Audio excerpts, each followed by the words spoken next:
Once upon a time, we used gold, or paper that represented safely stored gold, as money. It worked well for thousands of years, partly because gold is independent, and partly because it keeps its purchasing power. An ounce of gold buys you as much food, clothing, and energy as it did 50, or 150, or 1,550 years ago. Compare that to modern money, which seems to buy you less and less each year. 100 years ago, when the Federal Reserve Bank was formed, $1 would buy you this much oil. 50 years ago, it bought you this much. Now, it buys you this much. That's not very much, is it? In fact, in the 100 years since the Federal Reserve Bank was formed to protect the currency, the purchasing power of the dollar has fallen by this much.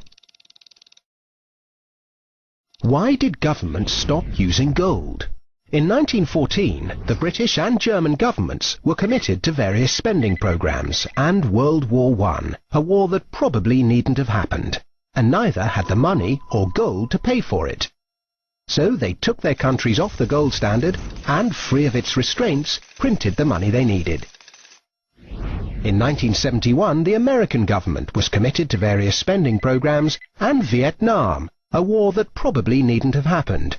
And it didn't have the money or gold to pay for it, so it took America off the gold standard and, free of its restraints, printed the money it needed. Sound familiar? If governments didn't have the power to run up deficits, these wars could never have happened. There wasn't the gold to pay for them. The bill is eventually paid by the people through the stealth tax that is currency devaluation by inflation. Now the world operates under a system of money and credit known as fiat. It's the law that what we use as money be money. The government and its banking agencies have the power to issue money, but no one else may do so. Unlike gold, of which there is a finite amount in the world, with this fiat system there is no limit to how much money can be created, so inflation becomes inevitable. Look at the mess the UK and Germany got the world into after leaving the gold standard in 1914. World War I, German reparations, Weimar inflation, the rise of Hitler, and so on.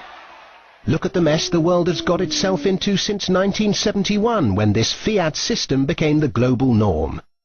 An endless sea of wars, debt, poverty, social inequality, economic bubbles, rampant consumerism, and environmental rape. None of which could ever have happened to anything like the same extent, with that little bit of discipline and restraint imposed by gold. The ability to issue money is too much power for governments, banks, anybody, however well-intentioned. The best way to stop the abuse of power is to spread it as thinly and widely as possible. That's why we need to get back to a sound system of money. Unlike any bank, any corporation, any government, or any body, gold really is independent.